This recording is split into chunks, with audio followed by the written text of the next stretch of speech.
Salut les amis, bienvenue sur un nouveau numéro de Ultima TV. Alors aujourd'hui, je viens vous parler du film Les 4 Fantastiques, premier pas.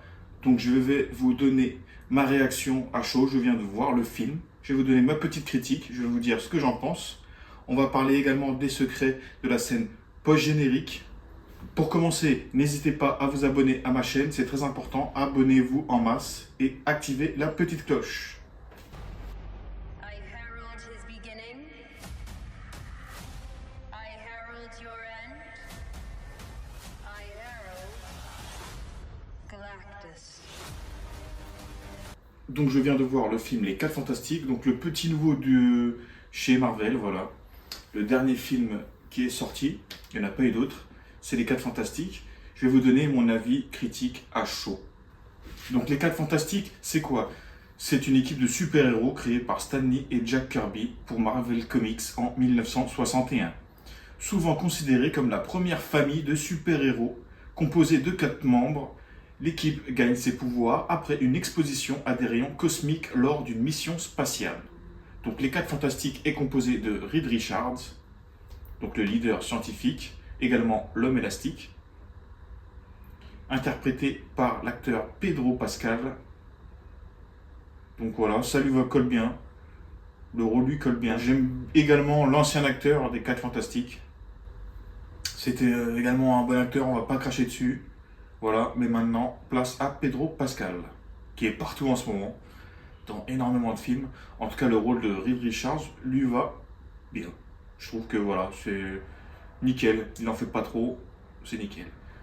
Donc, il y a également Sue Storm, voilà, donc l'épouse de Reed Richards. Donc, ses pouvoirs, c'est la femme invisible qui contrôle également des champs de force. Voilà, l'actrice, c'est plutôt sympathique, voilà. J'aimais bien également Jessica Alba, à l'ancienne. Mais la nouvelle Sue Storm est pas mal, elle fait son rôle. L'actrice est top. Ensuite, nous avons Johnny Storm, donc la torche humaine, frère cadet de Sue, en fait. Voilà. Donc lui, vous avez bien compris, c'est la torche. Il contrôle le feu. Voilà, il peut s'enflammer et voler dans les airs. Ensuite, nous avons la chose. Donc la chose, c'est un homme rocailleux. Voilà, il a une peau orange, ultra résistante et il a notamment une force surhumaine. Donc voilà, comparé à la version d'avant, franchement, la nouvelle version est très ressemblante aux comics, quoi. Vraiment, ils ont au détail près, quoi. Le front, vous voyez, le front, franchement, il est vraiment comme le comics, quoi. Il n'y a rien à dire sur l'apparence de la chose. Donc le film Les 4 Fantastiques se déroule sur la Terre 828 et suit l'histoire de nos 4 héros. Voilà, notamment le film est centré sur leur dynamique familiale. Bien sûr, le film saute l'histoire de l'origine story pour plonger directement dans cette aventure cosmique que le MCU nous livre. Donc voilà, comme il n'y a pas du tout d'origine story. Hein. Voilà, on connaît l'histoire, hein, franchement, qui c'est qui a envie de se retaper l'explosion cosmique, la sortie dans l'espace, non. On connaît déjà l'histoire, pas besoin d'origine story, je trouve que c'est pas mal. Ils nous ont passé ça. Franchement, voilà, ils nous ont enlevé un poids, voilà, ça fait moins de longueur au film. Le film est court quand même. Donc si vous n'avez pas encore vu le film, je vous déconseille de regarder ma vidéo, il y aura énormément de spoil. Donc regardez ma vidéo plutôt après avoir vu le film. Donc pour vous résumer brièvement le film commence avec les 4 Fantastiques déjà établis dans l'univers. Voilà, ils sont déjà des héros. Sue est enceinte de Franklin, leur futur enfant. Reed Richards, voilà, étudie les planètes et découvre qu'une planète a disparu, révélant l'existence de Galactus. Galactus qui est interprété par l'acteur Ralph Ineson, qui est un très bon acteur.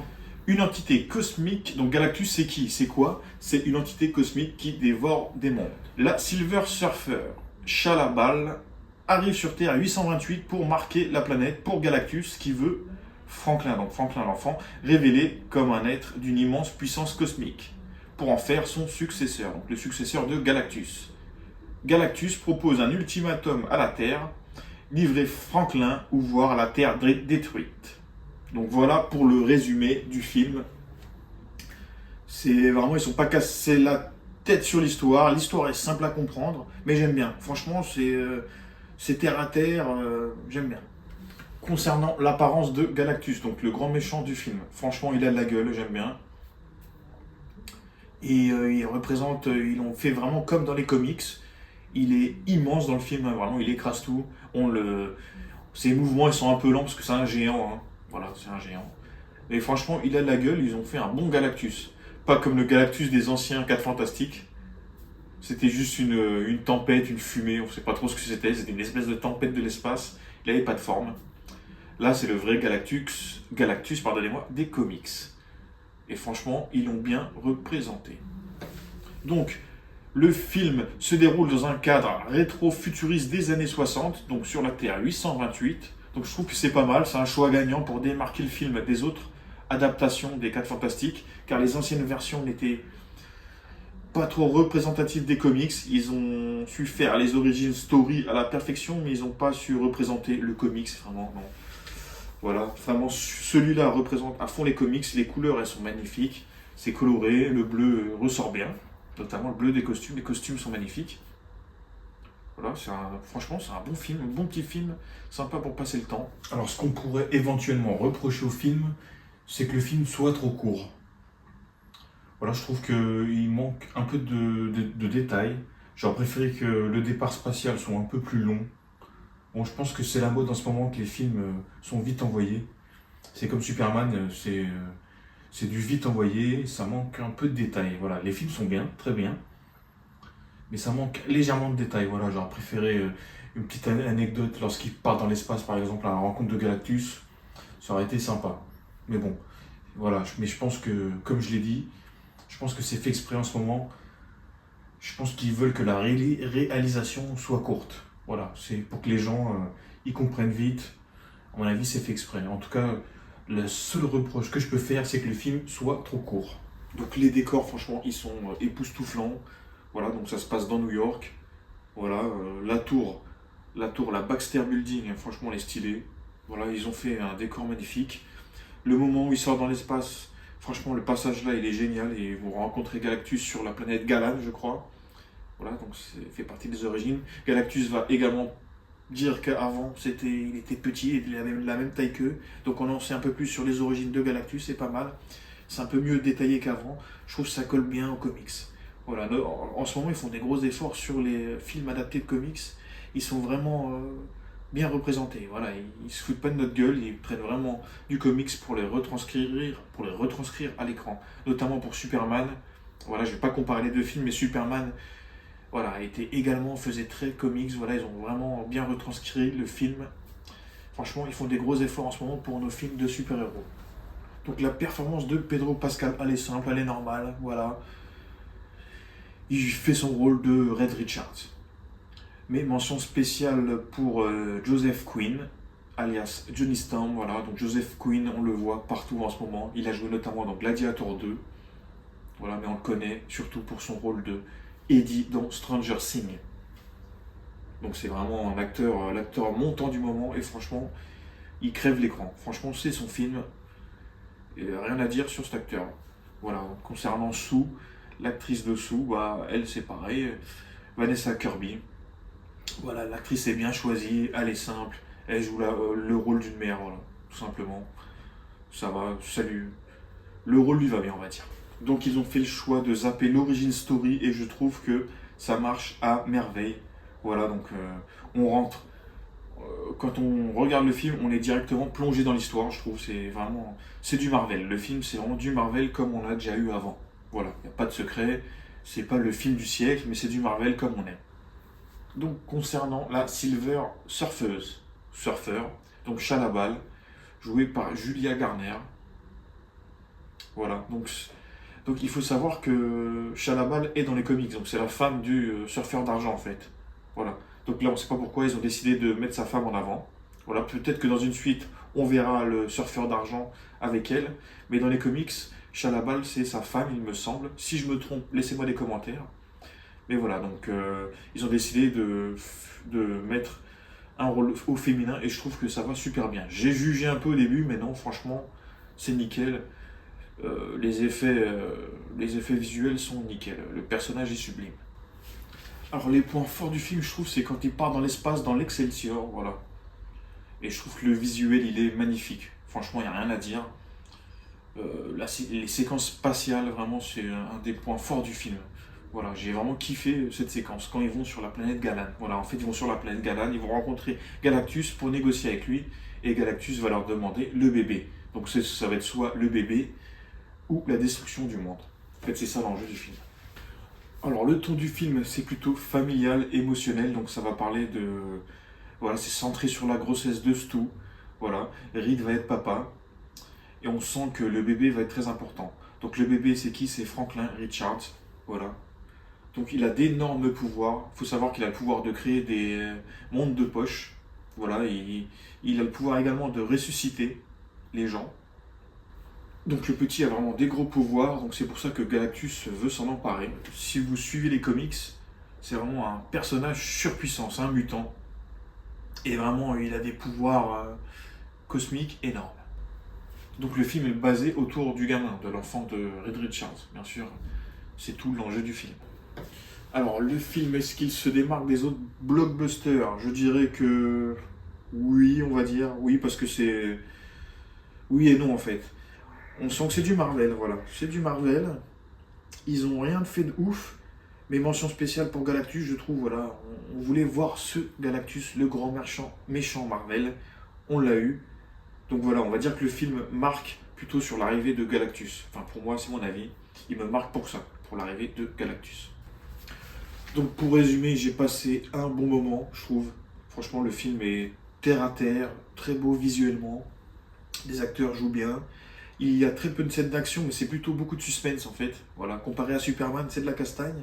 Voilà, je compare pas les deux films sont bien. Mais celui-là, c'est plus sur le suspense, sur l'espace. Voilà, ça parle d'espace, le cosmos, les entités cosmiques. On a l'impression que voilà, ça nous fait un peu Independence Day, on attend l'arrivée des extraterrestres, sauf que là, c'est Galactus qui débarque, donc il prépare la Terre, toute la planète. C'est ça que j'aime bien ces scènes-là. On les voit à Paris, enfin dans plusieurs villes. Ils se préparent à l'arrivée de Galactus. Donc c'est la Terre. J'aime bien cette ambiance-là qu'ils ont créée pour ce film. Franchement, j'adore. Je valide totalement le film.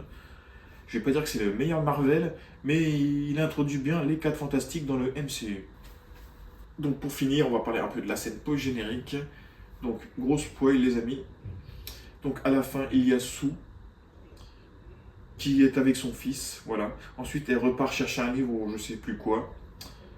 Et pendant qu'elle part, en fait, il y a le Docteur Doom qui s'adresse au petit, qui vient voir le petit. Voilà, on voit pas son visage, on voit sa cape en fait, on voit que c'est lui, hein. On voit la cape et le masque. Ça dure vraiment quelques secondes. Et Sue revient.